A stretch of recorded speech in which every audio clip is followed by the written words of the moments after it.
having good of themselves. And then this is the last one. And inculcators of ethics and values from early childhood to offer our religious institutions as safe spaces for institutions to participate in the proposed multi-sectoral body corporate, bringing together. Thank you.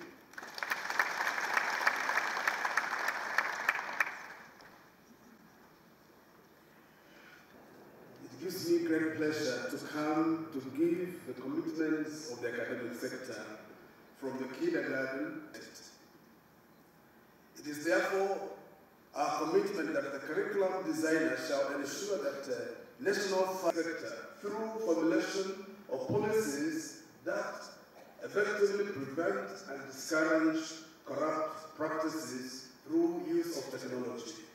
These are all areas that we all do ourselves. In the private sector, the public sector, that is also a serious form of corruption. But in the professional sector,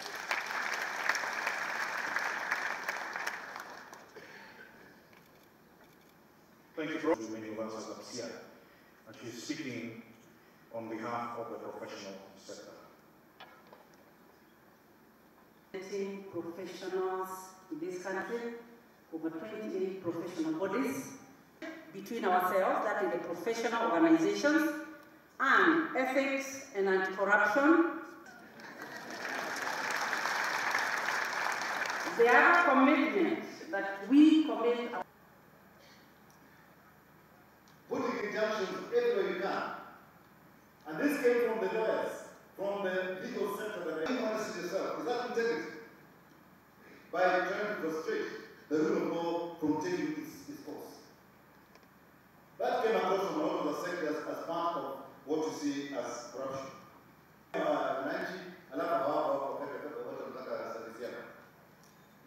Doctors who prefer to go and work in the clinics instead of working in the government, and they open clinics elsewhere.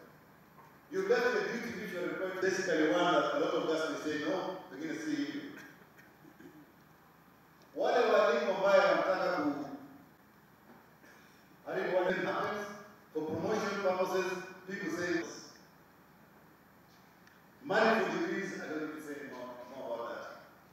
At least now we know in the transitional areas to correct all these different forms of corruption in each sector is what is going to follow. I'm just about to finish. Each sector giving their commitment. Giving your feedback, and the clinic is still open, and you're still able to keep giving back your thoughts and giving your feedback about. There is a gap.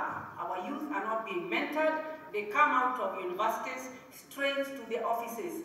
We are in the process of laying out strategies of these mentorship programs. I say most African societies have no word for corruption. In our mother tongues, people who take what is not theirs are called thieves. Occasionally, we refer to people as wakora, crooks, conmen, but they are generally and simply understood to be thieves and called as such. That is what we call a person who tricks you of your land, who takes your cow, uses flowery language to get money from you, who charges more than the real cost, or who hides part of the proceeds for personal gain. No matter which Kenyan society you ask, such a person is called a thief, and people are warned against such characters. As children, our parents warned us against being seen with so-and-so, against marrying in such a family, because they are thieves. They are bad people. They were rejects in society. Over time, there has been a systematic laundering of this crime, its perpetrators and its proceeds. We launder them in church, at social events like weddings, at harambes, and during times of tragedies, sometimes caused by the crimes of the very same people. We view those who steal from us as achievers and as real men and women struggling with life. Those who steal from us and who then give back partly out of guilt and partly to buy our admiration and silence are seen to be generous or development conscious, even when we know they are not. We welcome them to social and religious events with open arms and cheers and roll out the red carpet for them, but frown at the chicken thief and look for tires to lynch them. Why have we changed and made stealing something whose nature and dimensions are difficult to understand and whose real name we refuse to pronounce? How has this impacted on our war on this crime? Still on the issue of attitude, there is some sympathy and reverence we have developed for corrupt people, the thieves. We kind of feel sorry for the big shot who has been taken to court for stealing billions using the pen or through the electronic bank transfers, while we feel nothing for the ragged man accused of stealing a cow or a chicken. That person does not get bail in Chief Justice's court. Aende kabisa. The ordinary citizens look sorry, the police officer looks sorry, and even the judges look sorry. You have contributed to this problem as a society. We need to end it as a society before we bring in the government. And the issue of attitude features strongly on our idea about the government.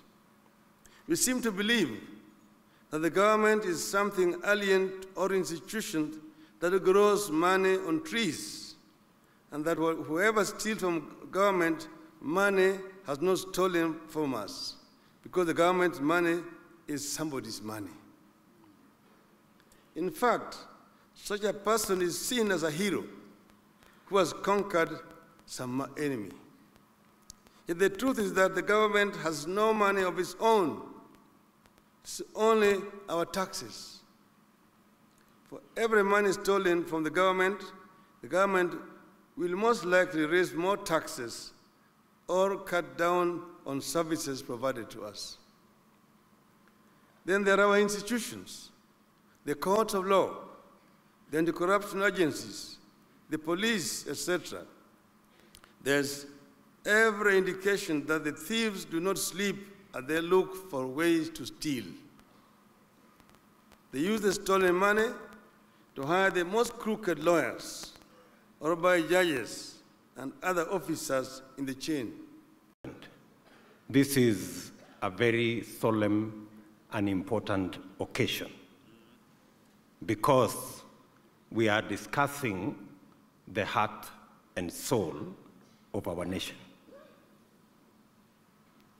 I know when you undertook the exercise to build the infrastructure to fight corruption in our country, when you set aside money, both financial, technical, the infrastructure, and the human capital to fight corruption, many people did not believe that there was anything different that was going to happen.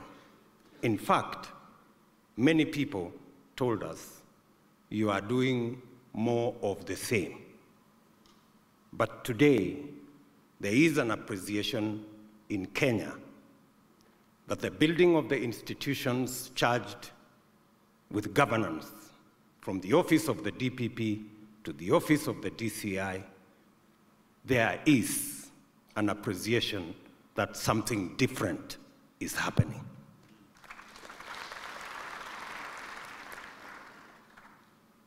And to this conference, for the people who believe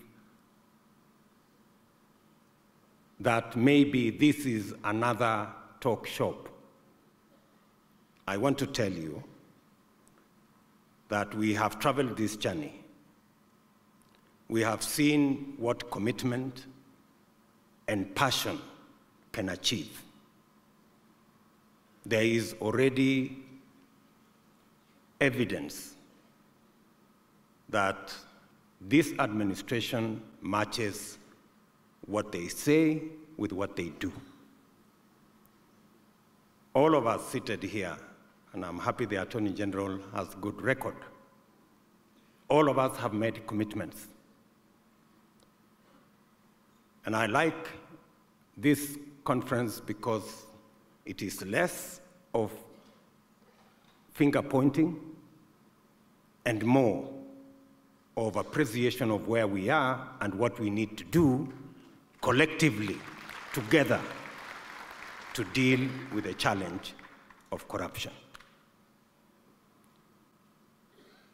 And I want to persuade all of you that those who work with President Uhuru Kenyatta, I want to undertake this conference that those of us in the national executive, from myself to the lowest level, will stand behind Uhuru Kenyatta as he prosecutes this charge. The President has answered all the items, and he has given an undertaking on the matter of lifestyle audit. I am probably the only person who has already undergone that exercise. Well, some media houses have already carried out a lifestyle audit. But on me, the only problem is that they stopped at one person. I wish they could continue to the next person, even as we wait for the formal exercise to begin. In recent times, Kenyans have witnessed renewed vigor by both investigators as well as the prosecution in boldly bringing the corrupt to book. For the first time, no person is beyond the reach of the long arm of the law, no matter how powerful or influential they may perceive themselves to be. With the support received from my government to all the institutions in the criminal justice system, it is indeed my firm belief that the high-profile prosecutions that have already been brought before courts are just the opening act of what our valiant and diligent investigators have been painstakingly piecing together. The fight against this monster requires all of us to work together in one common accord, a battalion of 45 million strong that makes us one indivisible nation of one people. Similarly, all arms of government, without any exception, must work together to eliminate this vice. Our investigators and prosecutors have taken to this task of fighting corruption with a renewed zeal. All arms of government must commit themselves today to clean up our corridors, and from our corridors, the crooked cartels that have for decades abused and denied justice by protecting those guilty of corruption and economic crimes. Our courts must stop the practice of using injunctions against investigation of corrupt activities. Issuing these orders makes it easier for the mandarins of corruption to destroy evidence and intimidate witnesses. Kenyans, I believe, today have spoken on the need to stop this practice. And I therefore call upon the judiciary, and in particular the Judicial Service Commission, to deeply reflect upon and correct areas of weakness that are clearly present in our judicial system. Ladies and gentlemen, I am particularly glad that the conversation about corruption in our country is now focused also on the role of religious actors, civil society, businesses, professional groups, and the private sector generally in advancing the fight against this vice. I think this is a conversation that was long overdue. Most corruption scandals unearthed in government have been engineered by business persons and/or professionals who connive with willing public officers to defraud the government. It is for this reason that our renewed efforts against corruption have involved investigation and prosecution of these private entities who provide the supply side of corruption. And I call upon the private sector, and in particular our various professional bodies, to support our efforts and take a bolder stand in calling out the corrupt in their midst. The disciplinary arms of professional bodies should more actively investigate and take action against members who are engaged in unethical behavior. We did, for example, as we have now been fighting this issue of money laundering, and we put in a clause that we wanted lawyers who hold clients' accounts to be able to share that information with investigative and financial bodies. And they shut it down in Parliament. So today, under client privilege, people can move money around and not have to declare and just say, client, munaita nini hiyo? Client confidentiality, hiyo. And we have no problem with that where you're doing legitimate business. But if a matter is under investigation, surely, if a man or a woman for that matter is being investigated for a particular case, why should you deny the investigative arms the ability to be able to see who the beneficial owner is? I today call again on the lawyers' body and also on Parliament, do the right thing. Let us bring that law back. Let us reintroduce that. Let us reintroduce it for those areas where we know that lawyers are being used to hide illicit funds. Tafadhalini, if you are genuine and if you're serious about what we are talking about here today. We have to be honest. We have some cases, I will mention just 3, where case upon case, the issue of Mwea, where President Kibaki, I think way back in 2010, signed a loan with the Japanese government to redevelop Mwea and to increase irrigational capacity for growing rice, to make ourselves self-sufficient in rice. My friend, that issue was in court, I think until late last year, when the Japanese government threatened to withdraw the loan facility, thereby going to affect millions of people. Somebody in Kirinyaga there had decided that's not important. To get it back on track is going to cost the Kenyan taxpayer possibly an additional, I think it was 8 or 9 billion, 7 billion Kenya shillings. Surely, the rule of law must mean to protect also the taxpayer from this kind of problem. Surely. I can cite another one. We have cases and programs that we have with the World Bank, road projects, power projects, which have stalled because of injunctions given by courts. Injunctions given by courts. And I keep wondering, these injunctions, a project is in Mombasa, Mombasa one, injunction. Another one is in another part of the country, another one in another part of the country, another one in the other part of the country. But the people who are applying for these injunctions are the same people. So I wonder, who are these? They have learned kila pahali. Surely those are frivolous and denying once again the people of Kenya the ability to be served. I think you have a problem, my friend.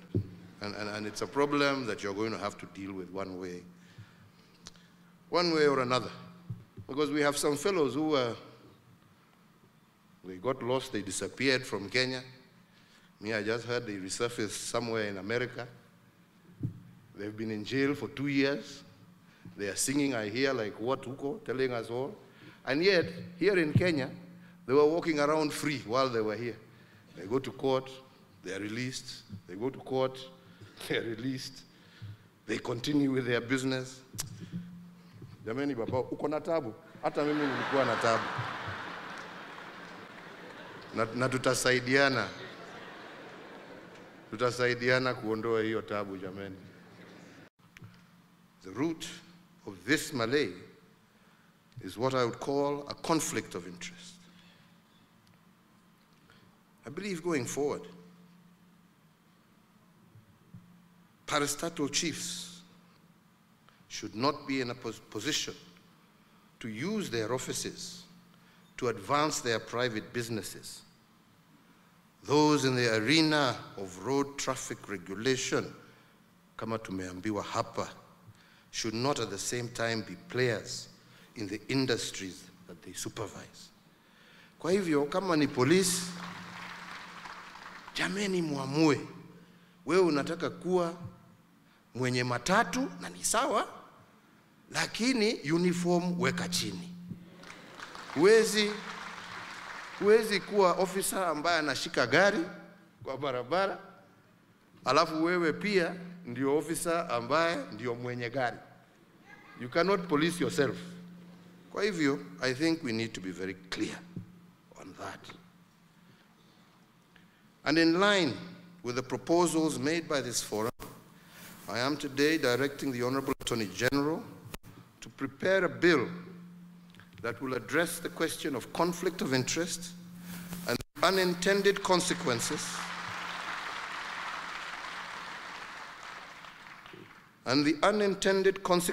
that arose from the Degwa Commission report of 1971, as well as prohibiting any action by any state or public officer that creates a conflict of interest, due loyalties, or an advantage over other persons who do not hold such offices. For example, with due respect to members of parliament, including senators, they should no longer be able to use committee powers to demand information from public offices and then utilize that same information in their own pursuits. State and public officers will have a simple choice: serve in the public arena or go and do private business.